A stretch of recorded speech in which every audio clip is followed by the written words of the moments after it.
오늘 이 신명기 32장의 내용은 모세의 노래라고 말씀을 드렸습니다. 이 노래의 가장 특징적인 부분은 결국 이스라엘 백성들이 하나님을 배반할 것이라는 그 내용을 담고 있습니다. 그런데 여러분, 이 모세가 노래를 지어 이스라엘 백성들에게 부르라고 한 가장 중요한 이유가 있어요. 이 노래의 가장 특징적인 부분이 있는데, 다시 말하면 이스라엘 백성들이, 하나님의 백성들의 그 모든 실패가 어디에 가장 중요한 본질적인 문제가 있는지를 짚어주고 있어요. 이스라엘 백성들의 실패의 문제의 핵심을 알아야 뭐가 가능하죠? 회복과 다시금 하나님의 적과 꿀이 흘러가게 하는, 그 복의 수혜를 입게 하는 은혜가 다시금 흘러갈 수 있다라고 하는 겁니다. 다시 말하면 이스라엘 백성들의 그 실패에 있어서 가장 본질적인 핵심적인 문제가 무엇인가 하는 겁니다.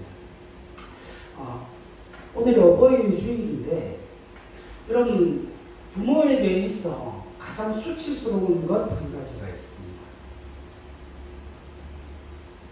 여러분들 고개를 들어서 저를 한번 보실까요?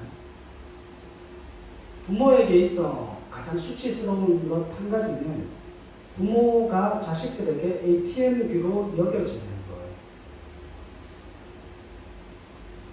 무슨 이야기인 줄 아십니까? 여러분들이 통장에 맡겨놓은 돈을 찾을 때, ATM기에 가서 돈을 찾을 때 그 ATM기를 향한 존경이 있습니까? 애정이 있습니까? 그 ATM기를 향한 마음이 있습니까? 그저 뭐밖에 없어요? 기계적인 것밖에는 없죠. 내가 맡겨놓은 돈을 찾는다. 거기에 대해서 존경심과 거기에 대한 감사가 없잖아요. 그 기계에 불과한 거기 때문에, 내가 맡겨놓은 돈을 찾는 거기 때문에 당연한 것 아닙니까? 그럼 부모에게 있어 가장 수치스러운 게 아이들에게 있어 ATM기로 여겨지는 거죠. 요즘 그것을 자초하고 사는 부모들이 얼마나 많은지 몰라요. 마치 부모를 ATM기로 여기는 그런 자식들이 얼마나 많은지 모릅니다. 여러분, 신앙에는 없을 것 같습니까? 믿음과 신앙이도 마찬가지예요. 하나님을 ATM기로 여기고 자신들이 필요한 것만 쏙쏙 빼먹겠다라고 하는 얌체 같은, 자식같지도 않은 그런 성도들이 얼마나 많은지 모릅니다. 여러분, 10절 말씀 한번 보세요. 우리가 읽었던 10절 말씀 같이 한번 읽읍시다. 시작.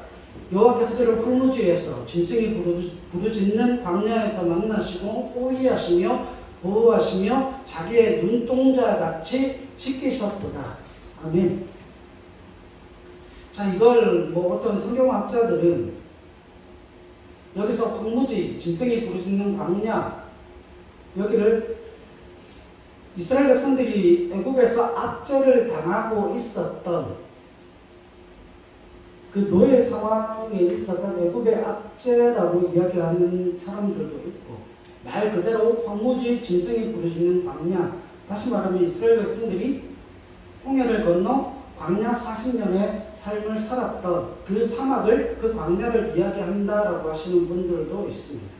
근데 문제는 이 노래의 초점이 이것이 애굽인가 이것이 광야인가의 문제의 초점이 놓여져 있지 않습니다. 그게 중요하지 않다는 거예요. 다시 말하면 이스라엘 백성들이 애굽의 노예로 있었던 가장 중요한 이유가 뭐고, 그 광야에서 이스라엘 백성들이 황무지, 짐승이 부르짖는 그 광야에 있었다라고 하는 것은 이런 의미를 담고 있어요. 이스라엘 백성들이 버려져 있던, 다시 말하면 그 어떤 통치와 다스림과 공급과 보살핌을 받지 못하던 애굽이나 광야에서 그 버려진 이스라엘 백성들을 고아와 같이 내버려 두지 아니하시고 하나님이 이스라엘 백성들을 어떻게 하셨다는 거예요? 찾아오셨다는 겁니다. 출애굽기 2장으로 한번 가보십시다.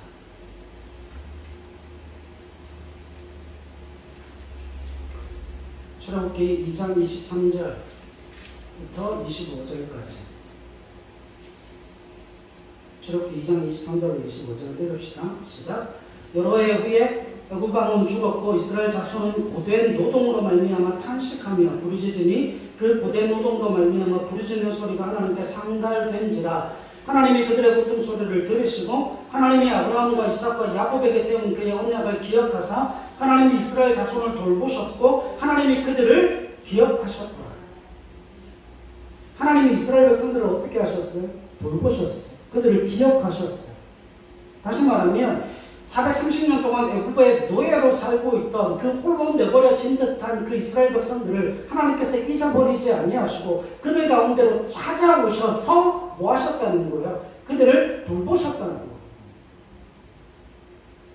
하나님께서 이스라엘 백성들에게 무엇으로 찾아오셨습니까? 부모로 그들을 찾아오셨다라고 말씀을 합니다. 그래서 오늘 우리가 읽었던 이 신명기 32장 10절로 18절 말씀 가운데 보면 우리가 읽었던 본문에서 18절까지의 말씀에 보면 하나님께서 이스라엘 백성들을 어떻게 찾아오시고 어떻게 대하시고 저들을 어떻게 간섭하셨는가를 설명할 때 뭐라고 이야기하십니까? 내가 너희를 부모와 같이 찾아왔다라고 말씀을 하십니다. 그래서 이런 표현을 쓰시죠. 11절 보십시오. 마치 독수리가 자기의 보금자리를 어지럽게 하며 자기의 새끼 위에 너풀거리며 그의 날개를 펴서 새끼를 받으며 그의 날개 위에 그것을 엎는 것 같이 라는 표현이 나옵니다. 독수리가 자기 새끼를 품는 것과 같이 하나님께서 자기 백성 이스라엘을 무엇으로 품었다는 겁니까? 자기 자녀로 품으셨다는 거예요. 자기 백성으로 품으시기 위해서 그들을 찾아오셨다는 거예요. 그들을 홀로 내버려두지 아니하시고 그 고통과 그 부르짖음 속에 버려두지 아니하시고 그들을 찾아오사 부모와 같이 그들을 품어주셨다라고 말씀을 하는 겁니다. 자, 여기에 이제 지금부터 잘 들으셔야 돼요. 여기에 이스라엘 백성들이 가지는 오해가 있습니다. 여러분, 하나님께서 이스라엘 백성들을 환경과 조건과 물리적인 차원에서 그들을 윤택하게 만드는 것에 하나님의 간섭과 복주심의 중심이 있는 겁니까? 오늘 이 땅을 사는 하나님의 사람들, 이스라엘 백성들이 오해하고 예수 믿는 하나님의 사람들이 제대로 이해하지 못함을 통하여서 믿음과 신앙에 있어서 정말 많이 틀리고 있는 부분이 바로 여기에 있다는 거예요. 여러분, 여기에 오해가 생기면 예수를 믿었는데 왜 내 삶이 이렇게 힘들고 내 삶이 이렇게 고통스럽고 내 삶이 이렇게 고달픈가에 관한 문제를 해결할 수가 없는 거예요.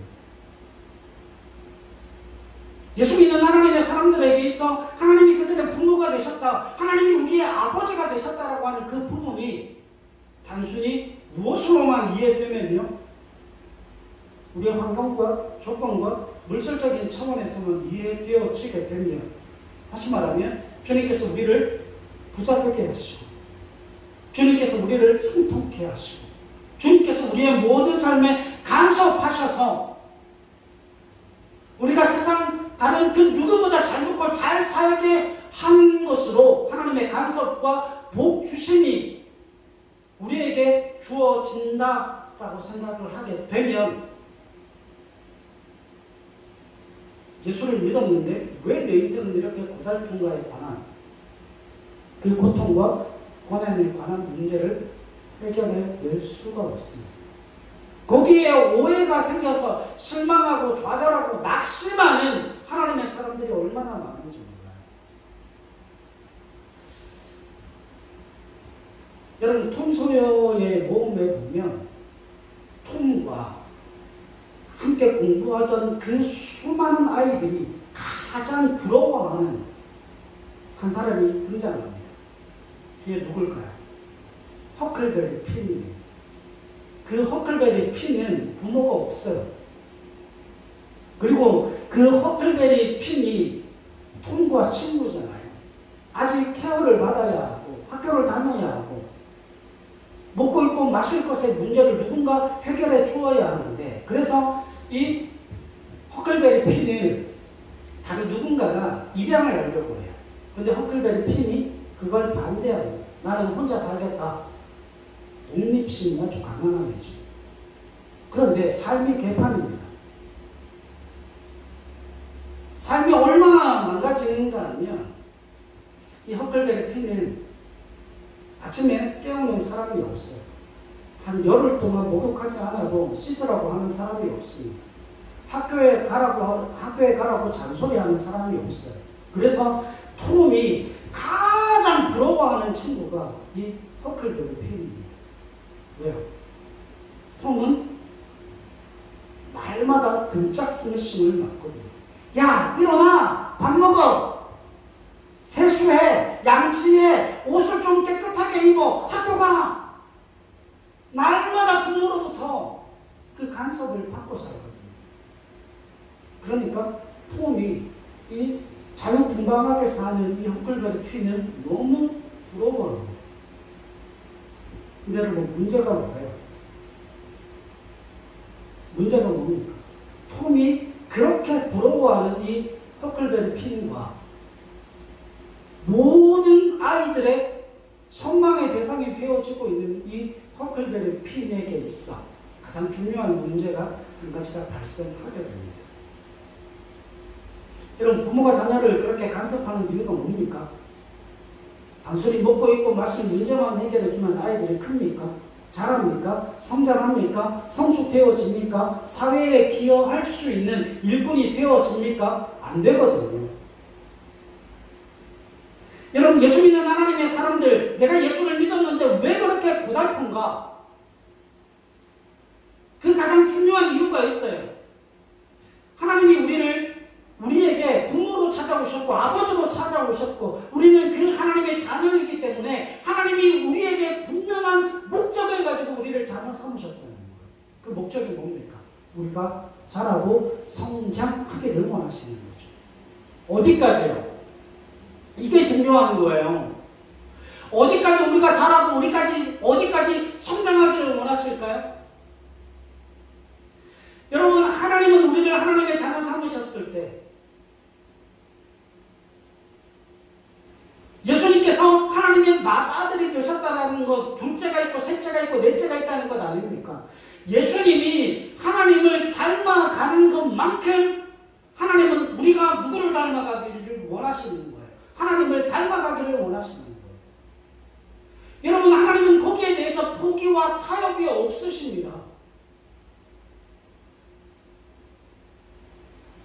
인격과 성품에서, 마음을 쓰는 실력에서 척이 들고 분별력이 있고 통찰이 있고 책임지는 그런 실력 있는 하나님의 사람들 하나님이 만들어 내시고자 하는 거예요. 여러분, 생각해 보세요. 성경에 보면 제가 고린도전서를 읽어보니까 거기에 사도 바울의 기가 막힌 고백이 나옵니다. 사도 바울의 기가 막힌 고백이 뭔지 아십니까? 내가 그리스도 예수를 본받은 것처럼 너희는 누구를 본받으라고요? 나를 본받으라고. 여러분, 사도 바울이 왜 그 이야기를 하죠? 복음이 뭔지를 알아서 그래요. 신앙이란 하나님이 내 아버지이신 줄 알고 그 아버지를 닮아가는 게 믿음과 신앙이에요. 여러분, 제가 아버지가 되어 보니까 깜짝깜짝 놀라는 게 있어요. 희한하게 내가 아버지가 되어보니까 제가 키우는 세 자녀들이 누구를 닮아 있어요? 저를 닮아 있어요. 나를 닮아 있어요. 제가 예전에 깜짝 놀랐던 기억이 있는데, 여러분, 저희 아버지가 소천하신 지 꽤 됐습니다. 그래서 제가 농담처럼 하는 이야기가 있어요. 아버지가 소천을 하셨는데 꿈에도 한 번 안 보신다. 꿈에도 한 번 안 보인다. 제가 그게 섭섭해서 하는 이야기가 아니에요. 제가 아버지 참 좋아했거든요. 그런데 가족 사진을 찍을 일이 있어서 그 여운이 때문에 가족 사진을 찍을 일이 있어서 가족 사진을 찍으러 갔는데, 여러분, 큰아이가 정장을 입고 나왔어요. 사진관에 준비되어 있는 그 옷을 입고 나왔는데 깜짝 놀랐어요. 제가 순간적으로 다른 일을 하다가 순간적으로 확 돌았는데 아버지가 나오시는 거예요. 우리 아버지가 나오시는 거예요. 그때 정말 순간적으로 너무 깜짝 놀랐어요.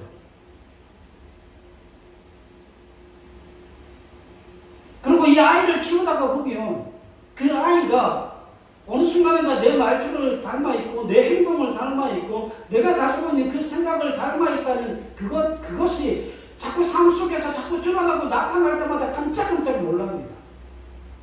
얼마나 깜짝깜짝 놀랐는지 몰라요. 아, 내 아들이구나. 내 딸이구나.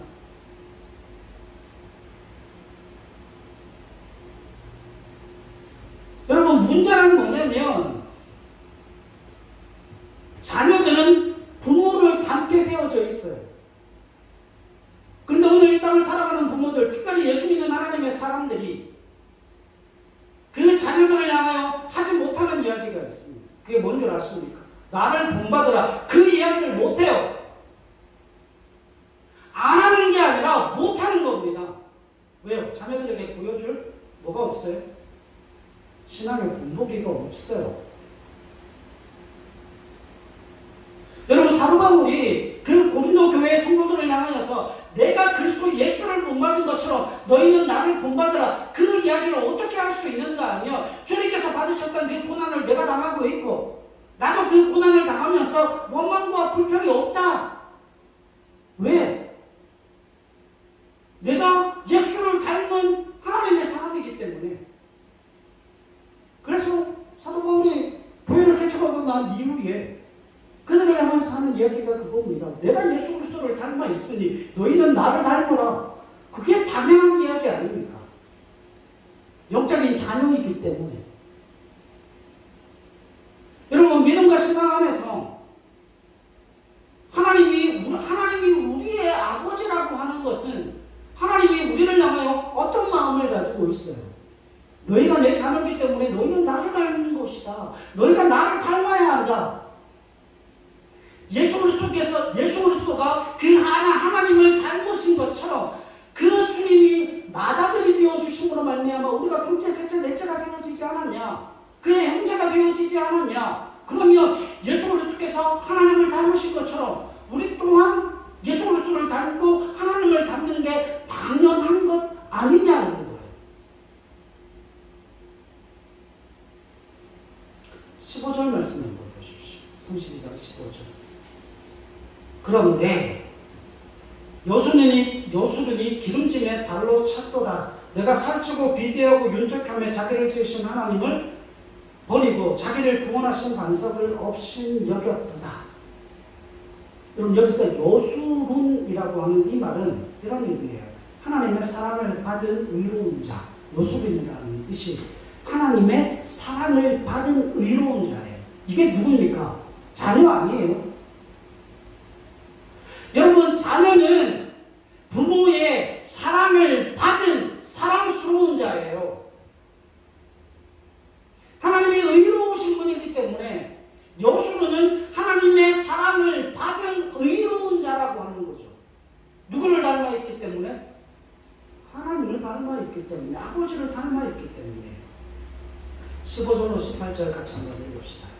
시작. 그런데 여수르니 기름짐에 발로 찼도다. 내가 살찌고 비대하고 윤택함에 자기를 지으신 하나님을 버리고 자기를 구원하신 반석을 없인 여겼도다. 그들이 다른 신으로 그의 질투를 일으키며 가증한 것으로 그의 진노를 격발하였도다. 그들은 하나님께 제사하지 아니하고 귀신들에게 하였으니 곧 그들이 알지 못하던 신들, 근래에 들어온 새로운 신들, 너희의 조상들이 두려워하지 아니하던 것들이로다.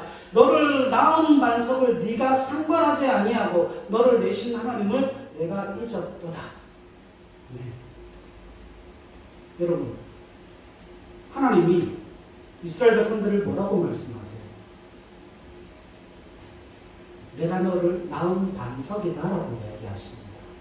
여러분, 하나님이 낳았다는 건 뭐를 이야기하죠?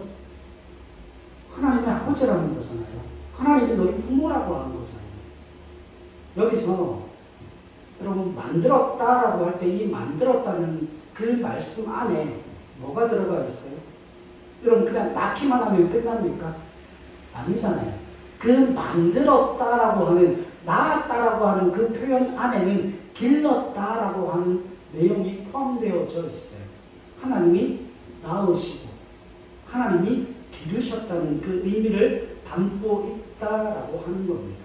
자, 그렇다면 여기에 굉장히 중요한 게 있어요. 낳았다라고 하는 그 의미 안에는 이거 잊어버리시면 안 돼요. 낳은 자를 함께 낳았다는 뜻이 있어요. 이게 어디로 갑니까? 이 말씀이 어디에 나와요? 여러분 이 말씀이 어디에 나와요? 창세기 1장에 나오잖아요. 하나님이 누구의 형상이요? 우리의 형상을 따라 우리의 모양대로 누구를 만들었어요? 사람을 만드셨잖아요. 그러면 여러분 낳았다. 그 낳았다라는 의미 안에는 낳은 자를 담게 낳았다라는 의미를 담고 있어요. 그러니까 하나님이 이 땅 가운데 사람을 만드셨을 때 누구의 형상을 따라 만드셨어요? 하나님의 형상을 따라 만드셨어요. 그리고 하나님의 형상을 따라 만든 그 하나님의 자녀들, 하나님의 백성들이 또 다른 누군가를 이 땅 가운데 생산하게 될 때 그 자녀를 낳을 때 그 자녀는 누구를 닮아 있어요? 낳은 자를 닮아 있어요. 누구를 닮아 있죠? 부모를 닮아 있다는 거예요. 그럼 부모가 자녀를 기른다는 것은 이런 의미를 갖고 있죠. 자녀를 낳아준 부모는 자신의 자녀가 어떻게 되기를 원하죠? 훌륭하게 되어지기를 바라면서 그 자녀를 기르고 양육합니다. 여러분 여기에 정말 가슴을 칠 만한 하나님의 말씀이 기록되어져 있어요. 18절 보십시오. 너를 낳은 반석을 내가 상관하지 아니하고 너를 내신 하나님을 내가 잊었도다. 여기에 여러분 너를 내신 하나님을 내가 잊었도다. 이 말의 의미가 이겁니다. 이스라엘이 배 아파 낳아준 내 부모를 잊었다는 의미예요. 자, 여러분 보십시오. 이스라엘 백성은 하나님이 그 자녀를 어떻게 낳은 백성이에요? 고통 중에 낳은 자녀입니다. 고통 중에 낳았다는 것은 그냥 산고를 겪는다 그 의미만을 담고 있는 게 아니라 그 자식을 기르고 키우고 양육하고 자라고 성장시키기 위해서 눈물로 뭐 했다는 거예요? 가슴을 찢었다는 거예요. 여러분 자녀를 기르고 양육할 때 그 자녀들이 그냥 자랍니까? 부모의 눈물과 찢어진 고통의 마음을 안고 자녀들이 자랍니다. 근데 5절에 보면 그렇게 눈물 흘리며 키운 그 자녀, 그 요술이 기름짐에 요술의 기름짐에 발로 찼도다. 내가 살찌고 비대하고 윤택하며 자기를 지으신 하나님을 버렸다라고 이야기를 합니다. 여러분 이스라엘 백성들이 오해하는 게 있어요. 예수 믿는 하나님의 사람들이 오해하는 게 있습니다. 자, 논리적으로 한번 들어가 보십시다. 여러분 하나님이 이스라엘 백성에게 젖과 꿀이 흐르는 땅을 주셨습니다. 그리고 신명기에서 이야기하는 가장 중요한 말씀, 저들이 짓지 않은 집에 살게 하시고 심지 않은 것을 먹게 하신 그 말씀, 다시 말하면 젖과 꿀이 흐르는 땅을 이스라엘 백성들에게 주시고 짓지 않은 집에서 살게 하시고 심지 않은 것을 먹게 하신 그 하나님이 그것을 허락하신 이유가 무엇인 줄 아십니까? 그건 애정의 표현이에요. 애정 표현이에요. 나는 네 편이야. 내가 네 아버지야. 내가 너를 사랑해. 그러니까 여러분, 사랑 말로 하는 게 아니에요. 사랑은 말로 하는 거 아닙니다. 먹여주고, 입혀주고, 접어주고, 필요한 것을 충족시켜줘야 그게 사랑인 거예요. 하나님이 이스라엘 백성들을 그냥 사랑하시고 내가 네 편이다 그냥 말씀하시지 않습니다. 노예 생활에서 건져주셨고 광야 40년을 지켜주셨고 이제는 적과 꿀이 이루는 가나안 땅을 선물로 주심을 통하여서 지지 않은 집에서 살게 하시고 심지 않은 것을 먹게 하심을 통하여서 내가 너희에게 필요를 채워주는 그 충분한 아버지야. 내가 너희 편이야. 내가 너를 사랑하는 하나님이야. 그걸 이스라엘 백성들에게 보여주셨잖아요. 문제는 여기서 발생합니다. 보세요. 하나님이 이스라엘 백성들에게 주시고자 하시는 궁극적인 목적이 좋은 집과 풍요로운 먹거리에 있습니까? 그게 하나님께서 이스라엘 백성들에게 주고 싶어 하시는 궁극적인 목적이에요? 여러분, 깁니까? 아닙니까? 그거 아니잖아요. 여러분, 하나님께서 이스라엘 백성들에게 나는 네 편이야. 나는 너를 사랑해. 나는 너에게 모든 필요를 채워줄 수 있는 전능한 하나님일 뿐만 아니라 선하신 하나님, 너를 사랑하는 하나님, 내 생명도 조금도 아끼지 않는 그런 하나님이야. 그래서 나는 네 편일 수밖에 없어. 그래서 나는 너를 사랑할 수밖에 없어. 그 애정 표현을 하시는 가장 중요한 이유는 그들이 누구를 닮게 하고 싶어 하시는 거예요. 하나님을 거룩하신 것, 진실하신 것, 생명 있는 하나님의 자녀가 되게 하는 것이 하나님의 목적이지. 그것을, 그 목적을 이루기 위해서 뭐를 주시는 거예요? 가나안 땅에 풍요로움을 주시고 짓지 않은 집에서 살게 하시고 심지 않은 것을 먹게 만들어주시는 이유가 바로 거기에 있어요. 그러니까 이게 마태복음 6장 33절과 34절과 맞닿아 있지 않습니까? 내가 너희의 먹고 입고 마실 것이 필요한 줄 이미 안다. 그래서 내일 일은 내일이 염려하게 하고, 그건 뭡니까? 내일 너희의 먹고 입고 마실 것은 하나님이 염려하고 걱정하심으로 하나님이 준비하실 거야. 왜? 너희에게 필요한 걸 하나님이 이미 아시니까. 그건 하나님 앞에 맡겨놓고, 그건 기본이니까 하나님 앞에 맡겨놓고 너희는 오늘을 어떻게 살아요? 그러므로 너희는 먼저 그의 나라와 의를 구하며 살라. 이게 무슨 뜻입니까? 그의 나라와 그의 의가 뭐예요? 너희는 하나님처럼 거룩하고, 너희는 하나님처럼 신실하고, 너희는 하나님처럼 진실하고, 너희는 하나님처럼 사랑하고, 너희는 하나님처럼 그 자비와 긍휼을 흘려보내는 하나님의 사람으로 성숙하고 성장하여 그리스도의 장성한 분량에 이르기까지 충만한 하나님의 사람으로 자라라. 그 이야기를 하시는 것 아닙니까?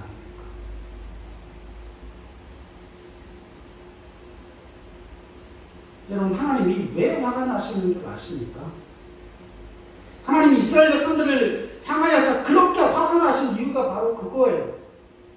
내가 너희에게 쏟은 정성이 얼마고, 내가 너희에게 베풀어준 그 사랑의 길이와 넓이와 높이가 얼만데, 내가 너희를 낳아서 길러서 복주고, 너희가 원하는 것을 너희에게 행하여 주고, 내가 너희 편인 것을 증명하여 너희로 먹고 입고 마시고 이제는 하나님의 젖과 꿀을 흘려보내게 하시는 그 놀라운 은혜로 말미암아 너희에게 그 풍요로움을 허락해 준 것은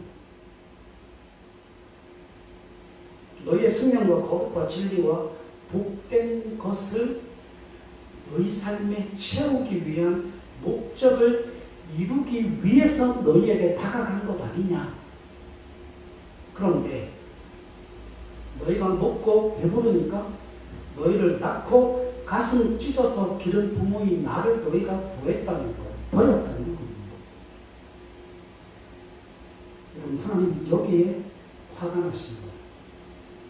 신앙이란 뭡니까? 신앙이란 뭐예요? 하나님이 내 아버지라는 사실을 아는 겁니다. 그 아버지에게 떼쓰라는 이야기가 아니에요. 우리에게 아버지로 찾아오셔서 자신의 아버지 되심을 증명하신 하나님, 그 사랑을 베풀어 주신 하나님, 그 피로를 능히 채워주신 그 하나님이 그렇게 우리를 찾아오시고 우리를 만나셔서 그 세워주심이 목적이 아니라 하나님의 신실하심과 하나님의 거룩하심과 그 진리와 생명을 담아내는 그릇으로 우리를 성장시키기 원하여서 그 외의 것들을 우리 삶에 채워주셨음에도 불구하고 우리가 그 하나님을 이용해서 세상적인 소원만 이루고 싶어 하는 거죠. 마치 하나님이 ATM기처럼 우리가 먹고 입고 마심을 위해서만 그 하나님을 사용하는, 그래서 하나님이 우리에게 복 주셔서 은혜 베풀어 주셔서 우리를 외면할 수 없어서 우리 가운데 은혜로 충만함으로 지위로 명예로 권세로 물질로 우리의 삶을 채워주셨을 그때는 하나님을 뻥 차버린다는 거예요. 여러분, 하나님의 목적은 우리를 부자 만드는 데 목적이 있는 게 아니에요. 하나님 우리를 왜 부자 되게 하십니까? 부자 되게 하셔서 뭐하게 하시겠다는 거예요. 여러분, 부자가 왜 죄를 짓는 줄 아십니까? 누가복음에 부자와 나사로 이야기했죠. 나사로는 왜 천국에 가고 부자는 왜 지옥불에 들어갑니까? 돈이 많으면 다 지옥불에 들어갑니까? 천만의 말씀입니다. 부자에게 있어 나사로는, 부자에게 있어 그 거지는 안전장치예요. 부자가 하나님께서 그에게 그 삶의 부자의 삶으로 그에게 물질을 충만하게 채워주셨을 때 하나님이 그 부자에게 요구하시는 것은 그 물질적인 풍요를 누리는 게 아닙니다. 그 물질적인 풍요를 통하여서 뭐를 하게 하시겠다는 거예요. 하나님의 사랑, 하나님의 자비, 하나님의 긍휼을 실천하게 하심을 통하여서 그가 그 물질을, 하나님의 사랑을, 하나님의 자비와 하나님의 긍휼을 흘려 보내는 그것으로 그 물질의 충만함이 무엇으로 바뀌기를 원하시는 거죠? 영적인 지혜와 영적인 진리와 영적인 생명으로 바꾸어냄을 통하여서 그가 가지고 있는 부만큼 그가 하나님의 거룩하심과 하나님의 신실하심과 하나님의 사랑의 길이와 넓이와 높이에 자라가고 성장하기를 원하시는 것이 하나님의 뜻이라고 하는 거예요. 그래서 부자가 조심해야 되는 이유가 바로 거기에 있어요. 지 혼자 처먹으면 죽어요. 망해요. 이런 부자가 좋은 것 아닙니다. 교회가 성도가 몇천 명, 몇만 명 되면 좋습니까? 천만의 말씀이에요. 저는 지금이 딱 좋아요. 여러분, 그 생명에 대한 책임을 다 어떻게 감당하려고? 여러분, 하나님의 사랑, 하나님의 자비, 하나님의 긍휼이 흘러가서 하나님께서 나를 땅 가운데 세우신 그 내용과 이유와 목적을 이루어내지 못하면 우리에게는 날마다 하나님의 징계밖에 없는 거예요. 여러분, 우리가 그 믿음과 신앙을, 우리의 신앙을 점검해 보면 놀라운 사실 한 가지를 발견하게 됩니다. 저도 마찬가지고 여러분들도 마찬가지고, 우리가 하나님을 언제 찾는 줄 아십니까? 우리가 하나님을 언제 찾아요? 힘들고 고통스럽고 고달플 때만 하나님을 찾아요.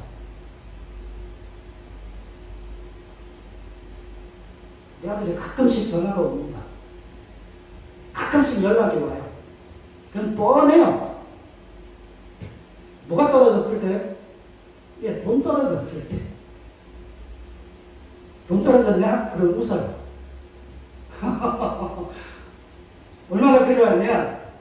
뭐 많이 주면 좋지. 그럴 때는 제깍제깍 연락이 와요.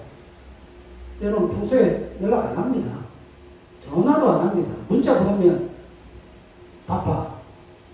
뭐 장문의 문자를 보내면 한 글자고. 근데 돈 필요하면 길게 문자가 옵니다. 길게 통화를 해요. 여러분, 우리의 믿음과 신앙이 거기에만 머물러 있으면 안 돼요. 우리가 고달플 때만 하나님을 찾는다. 우리가 힘들고 고통스러울 때만 하나님을 찾아요. 그리고 하나님 앞에 기도하는 게 뭡니까? 고달프지 않게 해달라고, 힘들지 않게 해달라고, 고통스럽지 않게 해달라고. 고통을 외면하는 것 외에는 하나님을 필요로 하지 않는다는 거죠. 여러분, 이스라엘이나 우리나 다를 게 뭐가 있어요? 똑같은 것 아닙니까?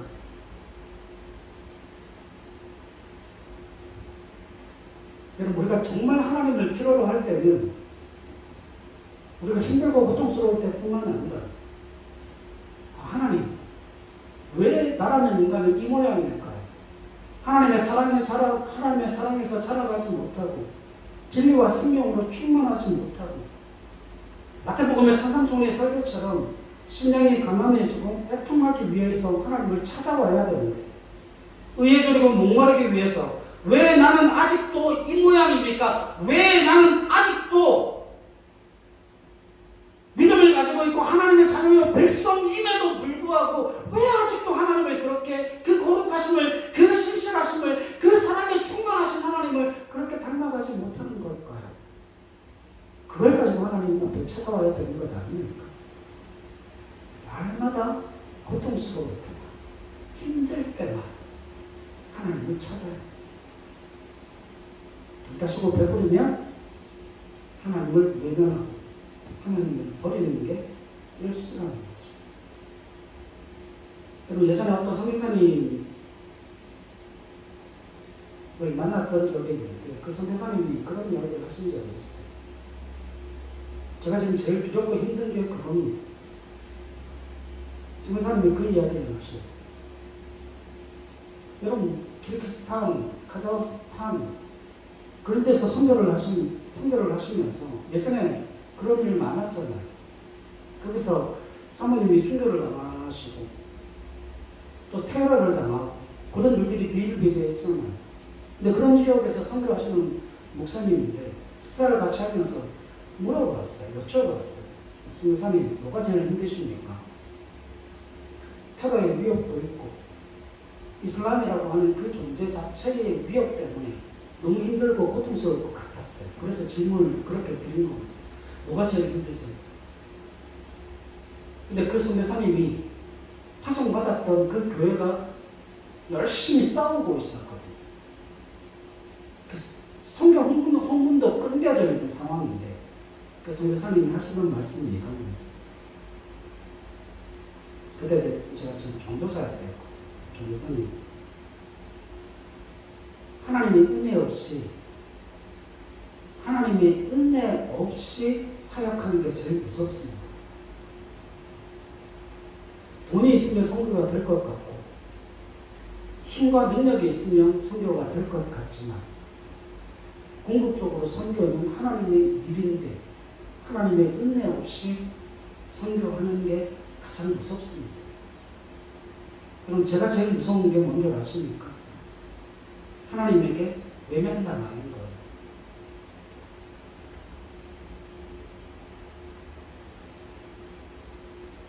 그럼 문제는 하나님께 있는 게 아니에요.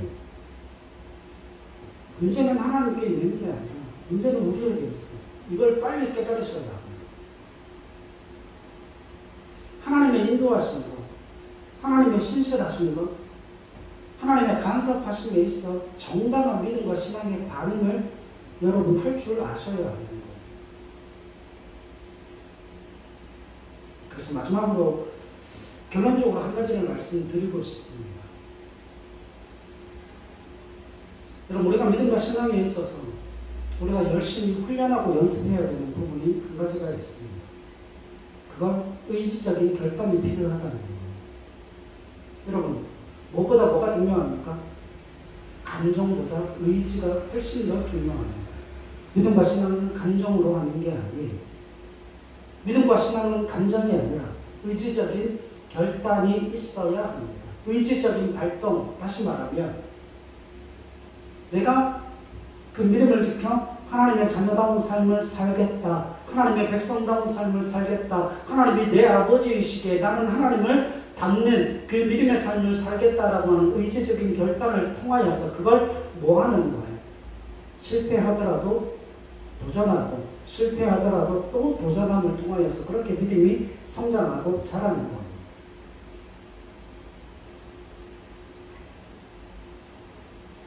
이게 얼마나 중요한 건지 모릅니다. 그래서 여러분 책임있게 행동하고 자기 자신의 삶을 규제하는 훈련과 연습이 필요한 이유가 바로 거기에 있어요. 오늘 우리의 삶 속에서 하나님께서 신자다운 삶을 살고 하나님의 백성답고 하나님의 자녀다운 삶을 살라 우리에게 말씀하여 주십니다. 그럴 때에 하나님 분명히 약속하신 것 한 가지가 있습니다. 네가 짓지 않은 집에서 내가 살게 할 거다. 네가 심지 않은 것을 먹게 할 거다. 하나님의 적과 꿀이 너의 삶 속에 끊어지지 않게 내가 만들어 주겠다. 그래서 너희가 배부르고 너희가 등 따숩고 너희의 삶이 충만할 때에 바로 그때 뭐하라는 겁니까? 의지적인 결단을 통하여서 하나님의 신실하신 것, 거룩하신 것, 하나님의 사랑과 그 자비와 긍휼을 배워가라는 거예요. 닮아가라는 거예요. 그래서 여러분 세상에서 가장 불쌍한 그리스도인이 어떤 그리스도인인가 하면 고통스러울 때만 하나님을 찾는 그 사람이 믿음과 신앙에서는 가장 불쌍한 인간들이에요. 왜요? 그 사람의 삶에는 뭐밖에 없을 거니까. 고통밖에는 없습니다. 왠 줄 아십니까? 그 고통이 없다면 그들이 누구를 찾지 않기 때문에 하나님을 찾지 않기 때문에 그런 사람들에게 어떻게 하나님의 적과 꿀이 흘러갑니까? 그건 불가능한 겁니다. 그래서 이번 한 주간 하나님 앞에 기도하십시오. 하나님, 힘들 때만, 고달플 때만 하나님을 찾았던 그 어리석은 믿음과 신앙에서 돌이켜 이제는 하나님의 사랑의 그 깊이와 넓이와 높이를 체험하고 하나님께서 심지 않은 것을 먹게 하시고 짓지 않은 집에서 살게 하시고 하나님의 적과 꿀이 흘러가는 그 풍성한 풍요로운 그 삶의 현장에서 하나님의 진리와 거룩하심과 하나님의 사랑과 하나님의 자비와 긍휼을 익혀 배워가는 하나님의 사람으로 살겠습니다. 힘들 때뿐만 아니라 내 삶의 충만함으로 넘쳐날 때도 나는 여전히 그 하나님을 찾고 그 하나님을 경외하고 그 하나님과 동행하는 하나님의 자녀로 백성으로 살겠습니다. 하나님 도와주시옵소서. 이 믿음의 고백과 의지적인 결단을 통하여서 하나님 앞으로 나아가는 책임 있는 신앙인들이 되실 수 있기를 주님의 이름으로 간절히 부탁을 드립니다. 기도하겠습니다.